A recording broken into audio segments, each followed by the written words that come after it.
Olá, começa agora mais um episódio do Laudo Med Talks, um podcast do Sindicato dos Médicos do Ceará. E hoje, para conversar com a gente, eu trouxe aqui os doutores Eduardo Lima e Tássio Ratz, ambos radiologistas intervencionistas.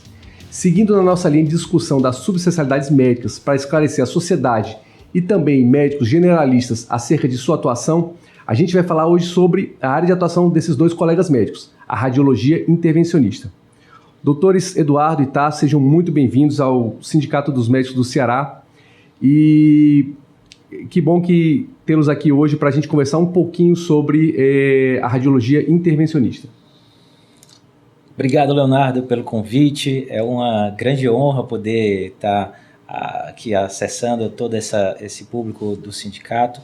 Parabéns ao Sindicato dos Médicos do Estado do Ceará, parabéns a você como presidente por ter tido mais essa iniciativa, mais essa inovação, dentre várias outras que a gente tem acompanhado, e espero poder contribuir hoje com a nossa conversa para que estudantes, sociedade civil e outras pessoas conheçam um pouco mais da nossa especialidade.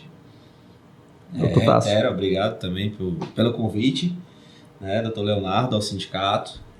Espero que seja uma tarde produtiva para a gente, né, falar sobre esse mundo fascinante que é a radiointervenção, tá certo? Perfeito. Vamos começar aqui com o doutor Eduardo.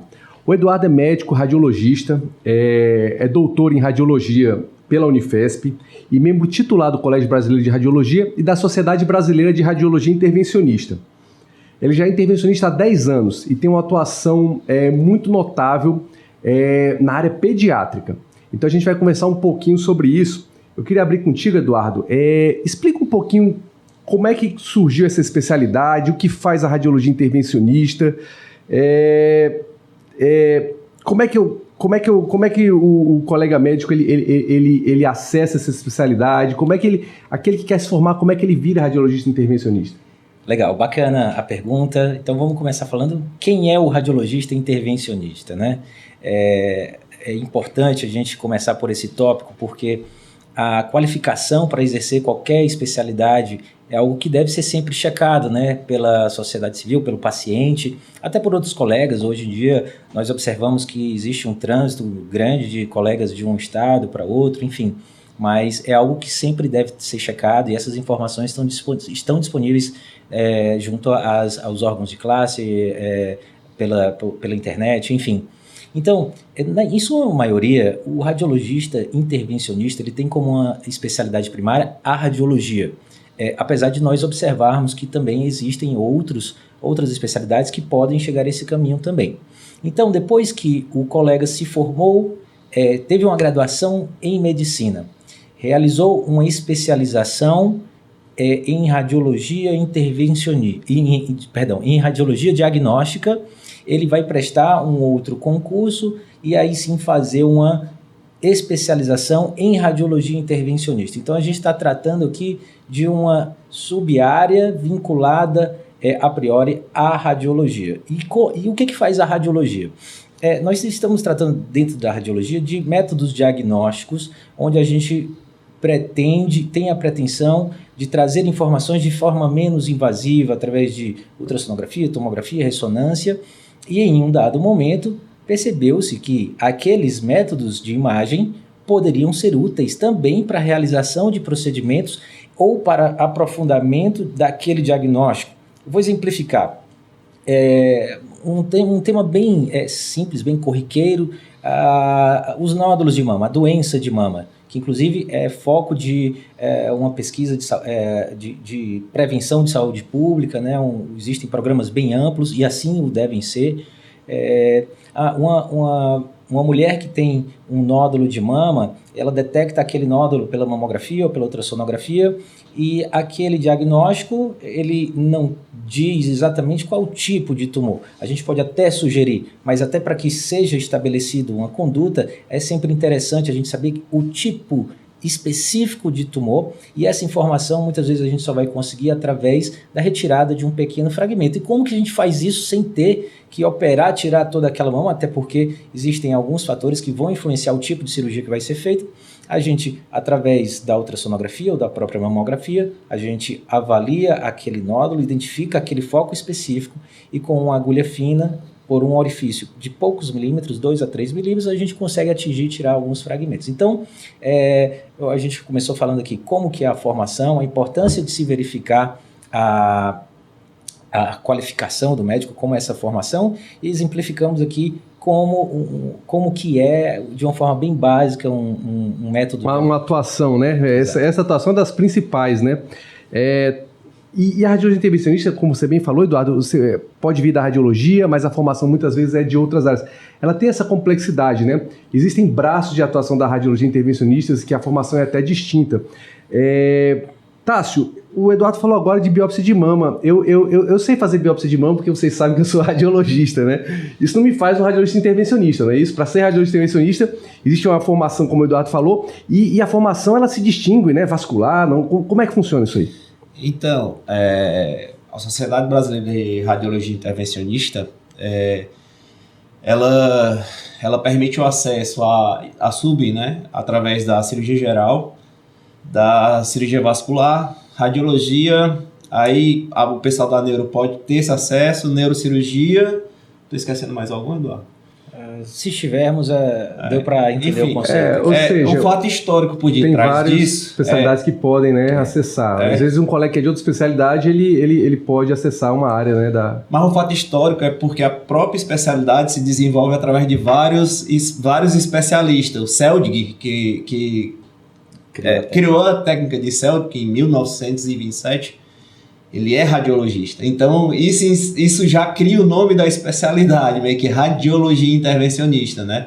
Antes disso, o Egas ele mexia mais com a parte de neuro, ele começou a fazer arteriografia por punção direta, o Seldig coloca introdutor e catéter.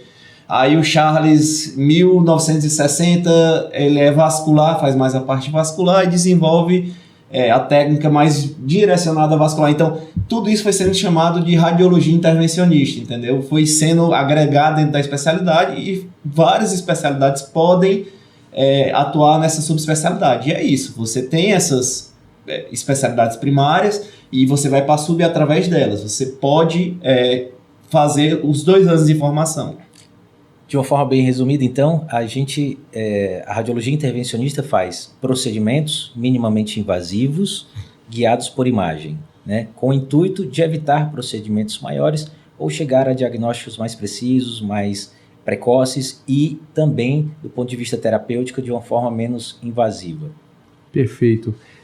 Apesar de ser menos invasivo do que os métodos tradicionais, nem sempre os procedimentos em radiologia intervencionista, Eduardo, são feitos em ambiente ambulatorial, por exemplo. Alguns são, outros precisam da complexidade maior. Como é que é o dia a dia do radiologista intervencionista, né? O radiologista, eu sei bem como é o dia, é um dia, bom, dependendo da forma de atuação, mas ele não muda muito, né? Às vezes a gente atua direto com o paciente, principalmente através do ultrassom, às vezes numa sala, naquela salinha escura, escondida no canto lá da unidade de saúde, que o pessoal faz até umas piadinhas aí, mas o radiologista intervencionista é um pouco diferente. Ele parece que é um médico que, além da radiologia, ele tem uma atuação se assemelha um pouco a um cirurgião às vezes, a um clínico.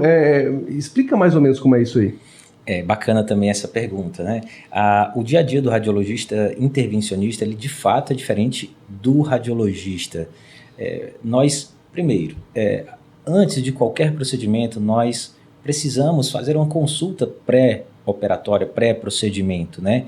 Então acho que a primeira diferença é essa, a gente conversa com o paciente, precisa entender as particularidades de cada condição, precisa entender, solicitar exames pré-operatórios, existe sempre uma preocupação frente a sangramentos diante do fato de que a gente está, de alguma forma, por menos que de forma minimamente invasiva, invadindo, colocando uma agulha, entrando na via vascular, na via biliar, enfim, a gente precisa se cercar de vários cuidados. Além disso, nós também precisamos planejar esse procedimento e muitas vezes isso vem com a aquisição de alguns outros métodos de imagem, sejam eles tomografia, ressonância, e a partir daí a gente vai solicitar materiais, passar por um processo de alinhamento com a a parte hospitalar, se for um procedimento realizado no centro cirúrgico, ou na hemodinâmica, ou na tomografia, ou mesmo na sala de ultrassonografia. Então, existe uma variedade de procedimentos, variedade de ambientes em que a gente pode circular, dependendo da complexidade. A gente começou falando aqui no início do podcast sobre um procedimento que é bem simples, de fato, mas a gente pode, por exemplo, lidar com procedimentos diagnósticos e terapêuticos. E dentro de cada uma dessas esferas nós temos aqueles de alta e baixa complexidade, né? Podemos citar dentro dos diagnósticos de baixa complexidade, a gente falou aqui biópsias de estruturas superficiais como mama, tireoide, mas também lidamos com biópsias profundas de outros órgãos como fígado, rim, pulmão, mediastino, enfim. A gente consegue chegar em praticamente qualquer estrutura hoje tendo uma infraestrutura adequada e tendo a disponibilidade de materiais adequados, né? Isso é um ponto muito importante, porque isso é também na nossa realidade, muitas vezes pode ser um fator limitador da utilização de toda essa gama de recursos hoje, que evita procedimentos mais complexos, economiza recursos financeiros que podem ser melhor alocados em outras áreas da saúde, enfim. Então, existe às vezes um preconceito de que a radiologia intervencionista utiliza os materiais muito caros, não. Uma biópsia você utiliza basicamente uma agulha e materiais descartáveis que são super baratos, e você evita uma videolaparoscopia, evita uma cirurgia para ter uma informação rápida, ou às vezes você vai fazer o próprio tratamento de uma complicação pós-operatória, como um abscesso intracavitário. Você utiliza basicamente um catéter para fazer aquilo ali e também evita um procedimento, e é importante lembrar que a gente sempre atua em contiguidade, em diálogo com as demais especialidades. A gente nunca atua sozinho. Existe um senso de complementaridade entre o radiologista intervencionista e as demais especialidades que é essencial. Se não houver isso, a relação não funciona, né? Então, hoje, apesar da gente estar classificando como procedimentos diagnósticos e terapêuticos, e a gente vai já falar dos terapêuticos também, eu acho que a radiologia intervencionista ela se aplica hoje muito melhor dentro de um contexto de especialidade. Então, nós temos aqueles procedimentos urológicos, né? Temos as nefrostomias, temos as embolizações de tumores renais, temos as crioablações, que é uma forma de você, de forma minimamente invasiva, coloca uma agulha lá dentro do tumor do rim, num paciente que, digamos, tem uma reserva renal baixa, ou seja, já se operou de um rim, só tem um rim único, mas apareceu um nódulo no meio daquele rim, que não tem como você tirar o rim. Essa é uma excelente opção. Você coloca uma agulhinha lá, que na ponta dela ela vai resfriar aquele nódulo, isso de uma forma bem simplificada, vai congelar aquele nódulo por dentro e destruir aquele nódulo. Isso da parte terapêutica, temos todos os procedimentos vasculares, as embolizações, sejam elas de sangramento ou de tumores grandes, às vezes inoperáveis, né? Um sangramento intestinal, um sangramento pulmonar. Semana passada nós tivemos com um paciente que já tinha sido operado tinha retirado um lobo pulmonar, mas estava sangrando, tendo uma hemoptise maciça, e aí já tinha feito radioterapia, tinha uma fístula arteriovenosa gigante lá no lobo pulmonar, né? E a gente estava lá para ajudar esse paciente. Bem, então essa abordagem junto de auxílio, de complementaridade junto às especialidades, eu acho que hoje em dia é o que está trazendo um pouco mais à vista essa especialidade, que eu acho que ainda é muito pouco divulgada, muito poucas pessoas e até mesmo os colegas sabem do potencial dos recursos que nós temos a oferecer, né? Seja para trazer melhores condições cirúrgicas, né, para um cirurgião, reduzindo um tumor, seja dando um diagnóstico precoce, seja tratando uma complicação pós-operatória. Acho que a gente pode ajudar bastante as outras especialidades, mas por favor, tá, se eu estou falando demais aqui. Não, pois o Eduardo falou de um ponto importante, né? Eu que sou radiologista, essa interação é importante em todas as áreas, né? Mas na radiologia diagnóstica, que é onde eu atuo, na maioria das vezes, né, a gente recebe uma solicitação de um pedido médico e faz um exame diagnóstico e oferece um relatório. Na radiologia intervencionista, essa relação ela é um pouco mais longa, né? Não é tão simples, porque assim, quem está ouvindo a gente aqui, tá, são estudantes de medicina, colegas médicos que atuam no interior, que atuam na atenção primária, que atuam nas UPAs, e que estão curiosos a respeito da radiologia intervencionista. Então, às vezes o colega fica pensando, poxa, eu já tenho que indicar o procedimento, é assim que... É um pouco diferente, né? Ele não precisa indicar diretamente o procedimento, né? Ele vai passar o caso, né? Ele vai indicar o caso e você e o intervencionista junto com ele, né? Vão trabalhar na melhor terapêutica. É assim que funciona, não é isso? Isso. Como a gente tem uma gama de atuação muito ampla, né? E isso vai em contraposição ao fato de ser uma especialidade ainda pouco divulgada, mas ela se arma e é muito complementar a várias áreas, né? Você tem alguns casos de indicação direta, mas o mais comum é o trabalho dentro do serviço mais terciário, que é o hospitalar, né? Então, como o Eduardo falou, por exemplo, há pouco tempo a gente fez uma embolização de um tumor hepático, né? Que é o hemangioma, vamos dizer assim, uma malformação, né, de veia, vamos colocar dessa forma, tá? Bem simplório. Aí, antigamente, como é que isso era feito, né? Abria-se o paciente, retirava parte do fígado, tinha um tempo de internação longo. Hoje não, hoje você está munido da radiointervenção, foi pedido um parecer da cirurgia, do pessoal da cirurgia, esse paciente foi encaminhado, a gente fez a avaliação ambulatorial, indicamos o procedimento. Essa paciente entrou para embolizar 2 horas da tarde, 8 horas da manhã do dia seguinte ela estava recebendo alta. Olha só, olha só que coisa fantástica. É bem, né? diferente. É uma mágica, né? É bem diferente. Então, só complementando, Léo, eu vou chamar de Léo aqui porque eu tenho um viés que é... Não, colega de turma. Colega de turma de faculdade aqui. Vamos em frente. Então, o colega quando ele pensa em uma forma menos invasiva de ter esse diagnóstico, esse tratamento, ele na verdade vai pedir uma avaliação para o radiologista intervencionista, né?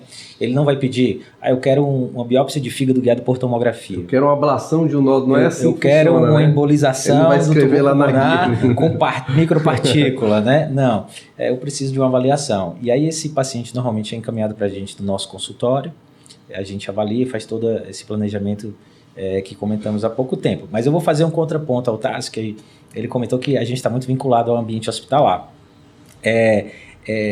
Na verdade, a gente está muito vinculado ao ambiente hospitalar porque o pessoal só lembra da gente na pior situação possível. Para as complicações, né? Na bronca, na hora da bronca. Mas a gente também tem uma área ampla de atuação a nível ambulatorial. Eu posso citar aqui a área de tratamento da dor, que a gente vem desenvolvendo um trabalho bem bacana, pacientes com dor refratária na coluna, realizando procedimentos de denervação facetária, em conjunto também com o pessoal da ortopedia, que tem acreditado, né, no nosso trabalho, bloqueios de nervos geniculares em pacientes que têm já um certo grau de artrose no joelho, inclusive com o nosso colega Baeté, que também faz parte aqui do sindicato, né? Enfim, procedimentos de ombro, e por aí vai, né? E essa área de tratamento da dor também tem sua área hospitalar, que é onde, quando a gente é chamado para fazer neurólise de plexo celíaco em paciente com tumor de pâncreas, mas também tem essa área ambulatorial que, como é algo mais simples, eu acho que o pessoal não lembra muito. Bom, a gente falou de várias vantagens, né, aqui da radiologia intervencionista. Então a pergunta agora é exatamente o seguinte: mais alguma vantagem que a gente não falou? E principalmente, a pílula não é sempre dourada, né? E as complicações? Quais são os principais problemas em procedimentos terapêuticos, diagnósticos que vocês encontram no dia a dia nessa atuação? Joia, Léo. Em relação às vantagens, eu acho que a gente conversou bem, mas nós conseguimos reduzir tempo de permanência hospitalar, nós conseguimos evitar cirurgias, procedimentos mais invasivos, o que gera uma redução de custos e traz muito mais conforto para o paciente. Vamos lá para as complicações. Aqui eu vou separar, se o Tássio topar, eu vou separar nas complicações de procedimentos vasculares e não vasculares. Aí eu falo dos não vasculares e você fala dos vasculares. Perfeito. Beleza? Então, nos procedimentos não vasculares, nós temos como principal preocupação sempre o sangramento pós-procedimento, né? E em relação ao sítio onde ele está sendo abordado, seja para um procedimento de diagnóstico ou de terapia, nós temos as complicações que são inerentes àquele sítio. Então, o sangramento é a principal preocupação sempre, tá? A gente sempre tenta se cercar de cuidados pré-operatórios, Se for necessário, a gente faz correção em pacientes mais críticos, né? Aqueles pacientes hepatopatas que têm distúrbio de coagulação, que precisam se submeter a um procedimento de drenagem biliar, e aí a gente já começa a entrar nas complicações específicas, né? Nós temos sangramentos intrabiliares quando a gente está lidando com esse tipo de estrutura. Quando a gente está no pulmão, a gente tem o pneumotórax, a gente tem o hemotórax, a hemoptise, então a gente tenta sempre se cercar de cuidados para evitar esse tipo de complicação.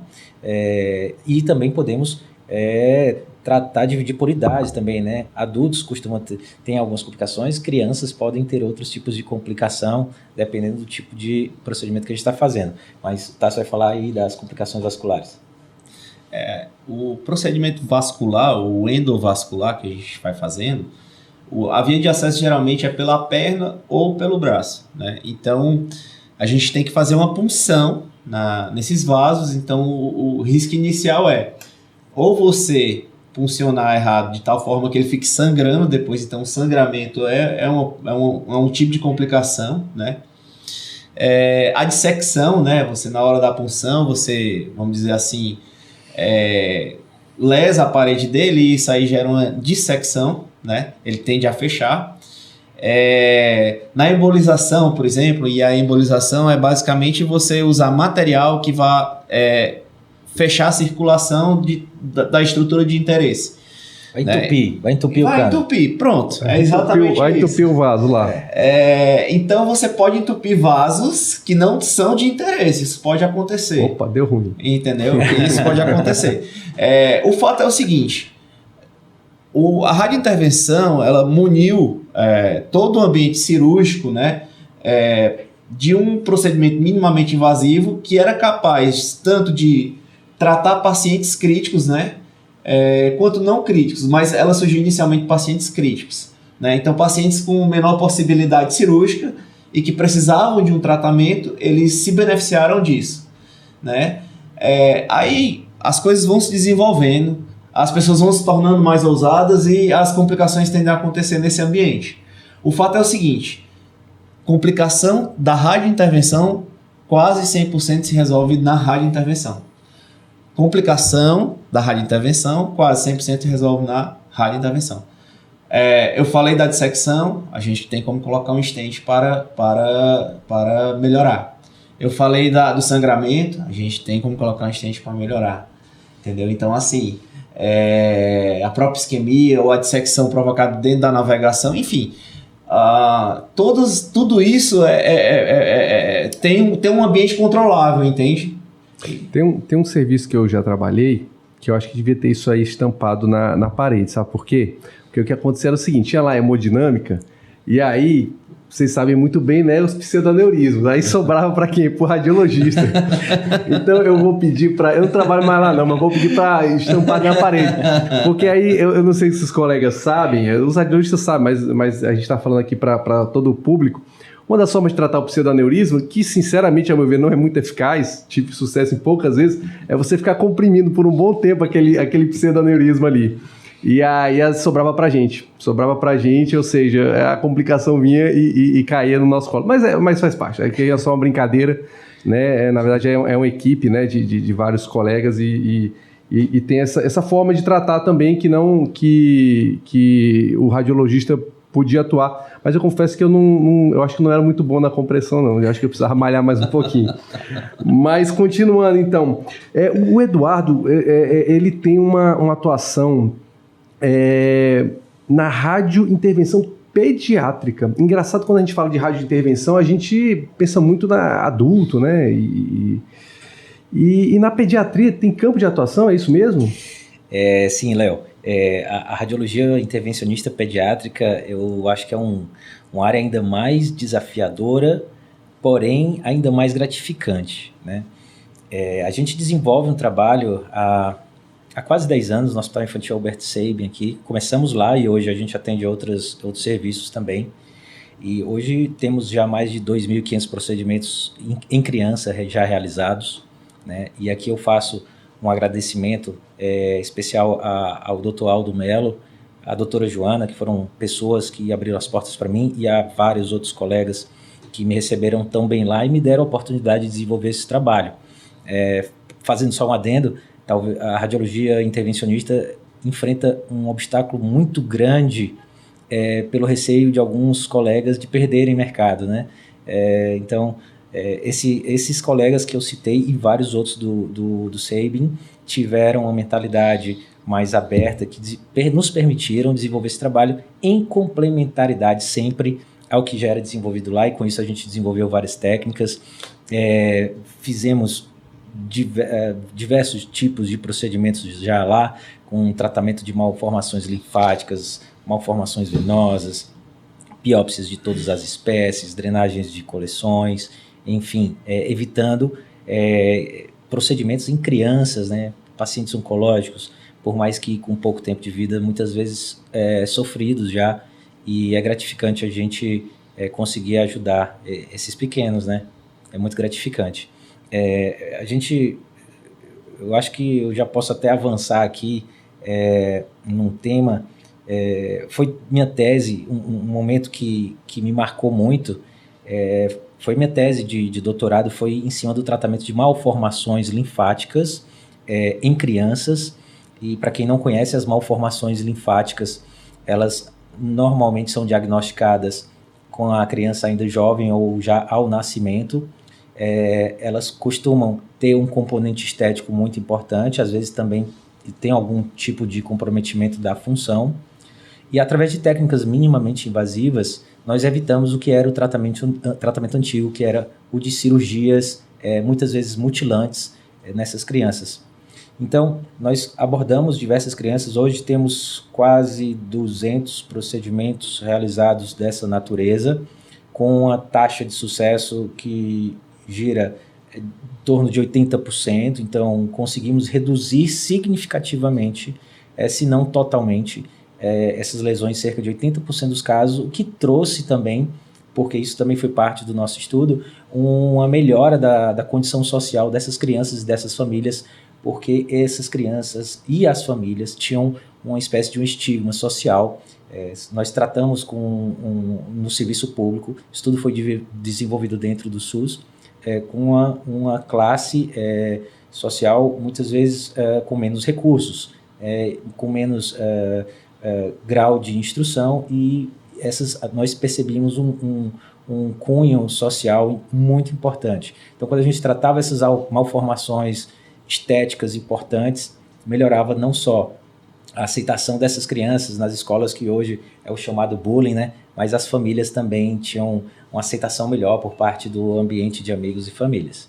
Fantástico, né? Essa história aí realmente é uma história importante, né? Pelo impacto, né? São crianças, né? E o impacto social aí não dá nem para medir. Falando em histórias marcantes, Tássio, você lembra de alguma história mais marcante, assim, na tua atuação? Algumas, fiquem à vontade aí. Alguma história aí que tá sempre ali na mente, ali, né? A gente não esquece, né? Às vezes a gente não esquece o nome do paciente, não esquece o cenário. Aquelas coisas que ficam marcadas, cada segundo, né, de determinado momento ficam marcadas na nossa cabeça. Conta pra gente aí alguma situação dessa. A nossa atuação, ela tá muito ligada ao paciente crítico, com poucas possibilidades. Então, geralmente o que marca é aquilo que provavelmente ia evoluir de uma maneira drástica sem a nossa atuação naquele momento. Então, assim, existem dois que foram muito marcantes para mim, né? Um foi durante a residência, em que o paciente chegou com AVC, era um AVC de circulação posterior, né? Só para entender, a circulação posterior, vamos dizer que ela nos faz ficar acordados, ativos e tudo. Então, esse paciente, ele chegou, ele teve estava na época que a trombectomia estava se instalando ainda, estava sendo consolidada aqui no Brasil. Lá em Ribeirão já estava fervoroso o momento, e fizeram a trombectomia nesse paciente. Esses pacientes geralmente são muito graves, tem um grau de mortalidade alto, e esse paciente saiu caminhando 3 dias depois. Foi marcante para mim, assim, o tanto que a radiologia intervencionista ela pode ser transformadora e modificar completamente as possibilidades de tratamento e o prognóstico do paciente. O outro momento foi logo quando eu cheguei da minha residência lá no Cariri, que não existia esse tipo de serviço e, enfim, Foi um evento que eu estava entrando para fazer uma arteriografia, né, dentro do centro cirúrgico, e vi um colega reabordando um sangramento de uma prótese de quadril.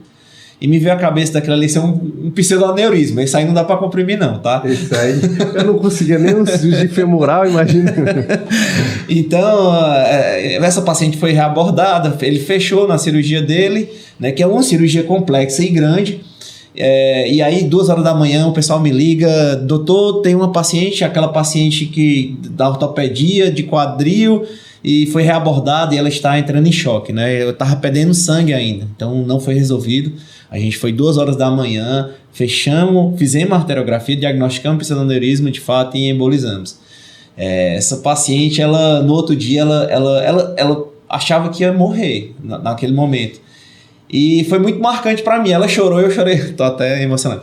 E eu chorei junto nesse momento, porque eu acho que aquilo ali me deu aquela sensação de que, putz, isso aqui é muito legal. Isso aqui é fascinante, é um mundo fascinante. Eu posso realmente fazer a diferença, entende? Então, para mim foi marcante. Inclusive, na época do Covid, o radiologista intervencionista, ele não atua com Covid, obviamente, mas acontecia coisas que ela vinha perguntar para mim, entendeu? Olha o nível do laço que se montou, né? Então, assim, é um negócio que você talvez não tenha contato com muitos pacientes, o volume não é grande, mas os poucos que você tem, você gera um vínculo muito grande. E isso é muito bacana.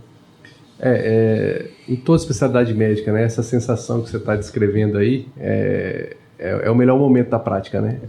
Todos nós já passamos por isso e realmente isso aí faz tudo valer a pena, todo o esforço. Fugindo aqui, pensando agora no futuro, né? A radiologia intervencionista é uma especialidade nova, ela é nova e é tanto que a gente está aqui explicando os campos de atuação que às vezes não é nem de conhecimento de alguns colegas e principalmente da sociedade. Mas tem sempre coisa nova chegando. Eu queria saber de vocês aí se tem alguma inovação chegando na área, alguma coisa aí que pode surgir. Eduardo, alguma novidade para ver aí na radiologia intervencionista? Legal, bacana.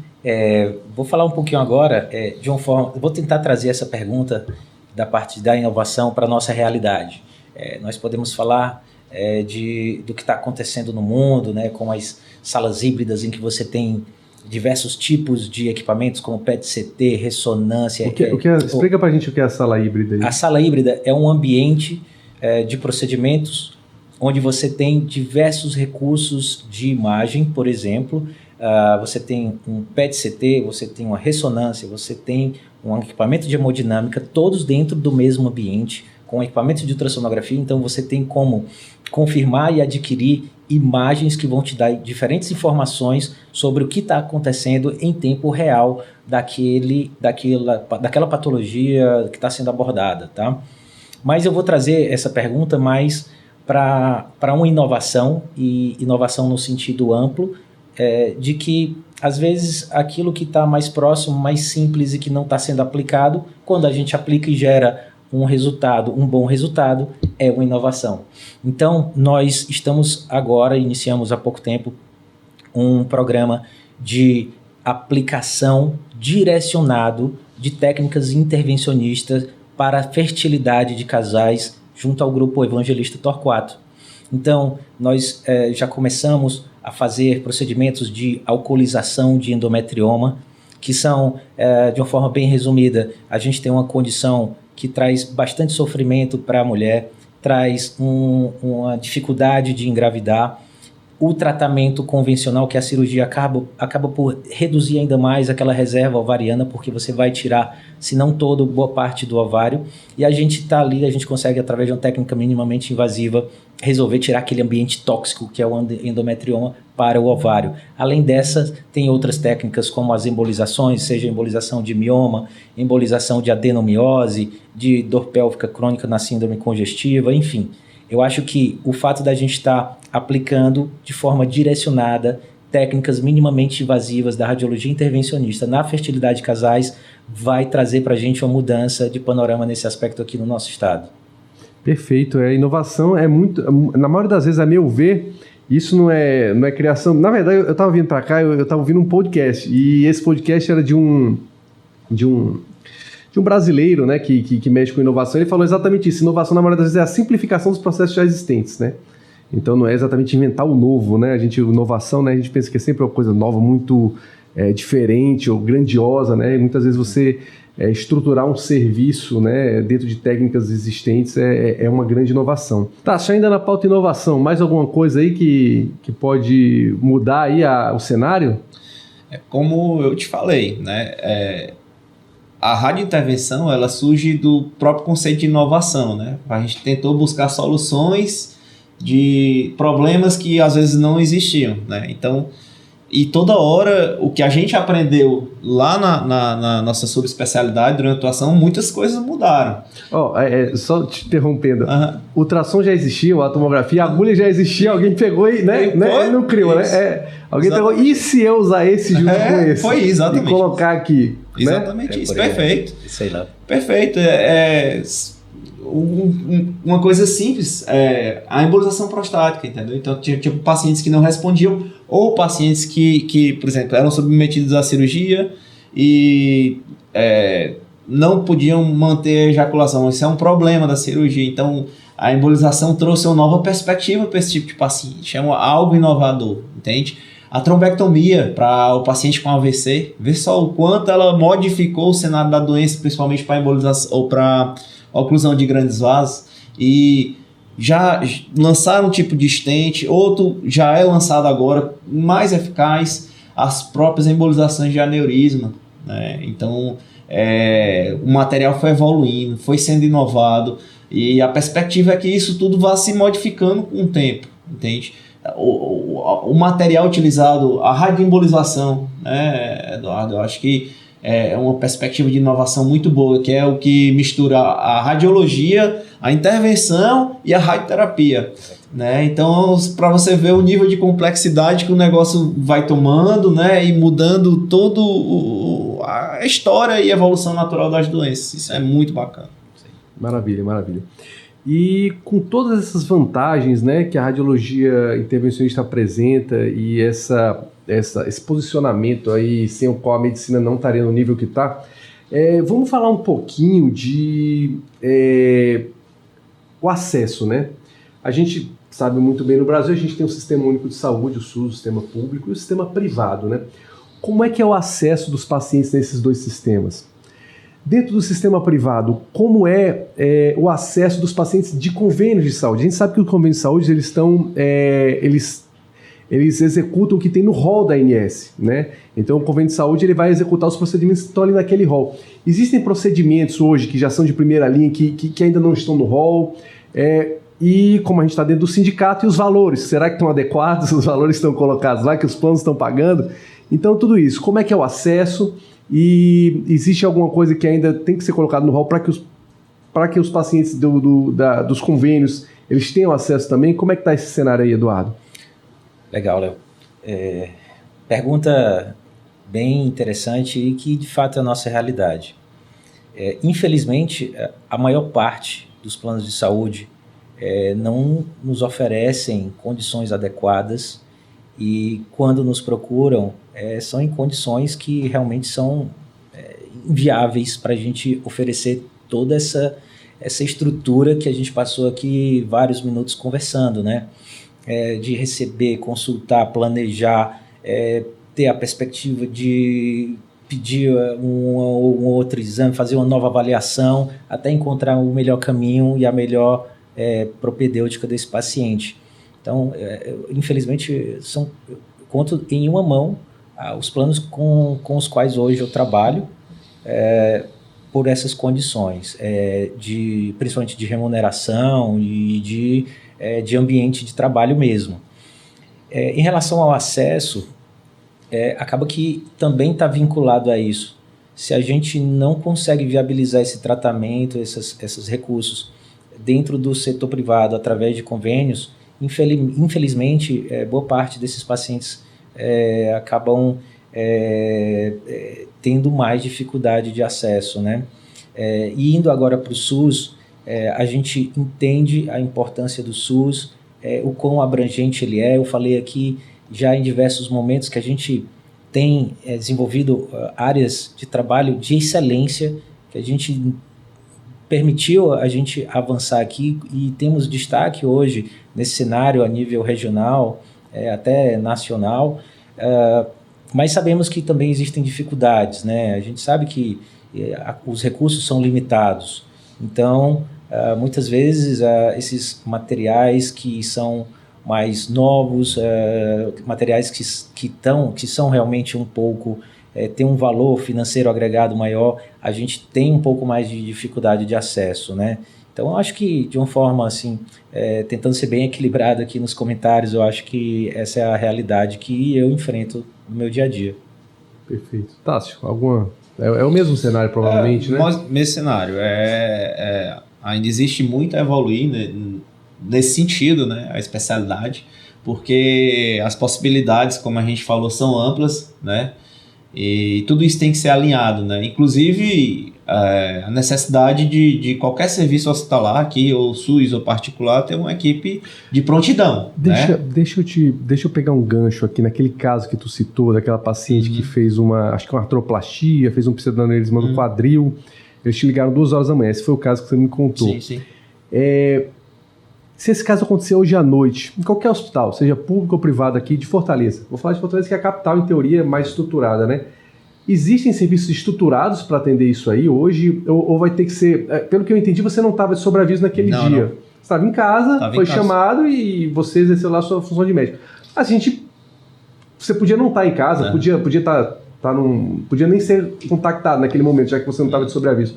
Então, assim, se esse caso se repete hoje, amanhã, depois, existe algum serviço estruturado para qual possa recorrer para que o procedimento seja feito dessa forma, através de radiologia intervencionista? Leonardo, vou te contar um caso que aconteceu há pouco tempo num hospital, não vou citar nomes, mas aqui dentro de Fortaleza, em que o paciente foi submetido a um procedimento, foi a retirada de uma vesícula e ele ficou sangrando, entendeu? Então, ele acabou indo para a UTI, teve complicações decorrentes dessa hemorragia que se prolongou muito, entendeu?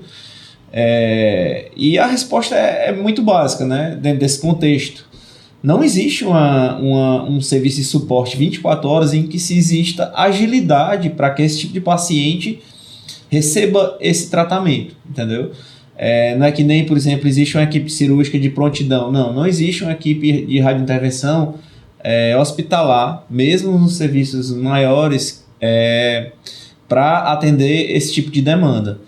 Na área da neuro, principalmente pela questão do AVC e da prevalência, existe, não é isso? Existe, sim. Na cardiologia, pela prevalência dos infartos, também existe, né? Serviços 24 horas, isso aí a gente... mais de um na cidade.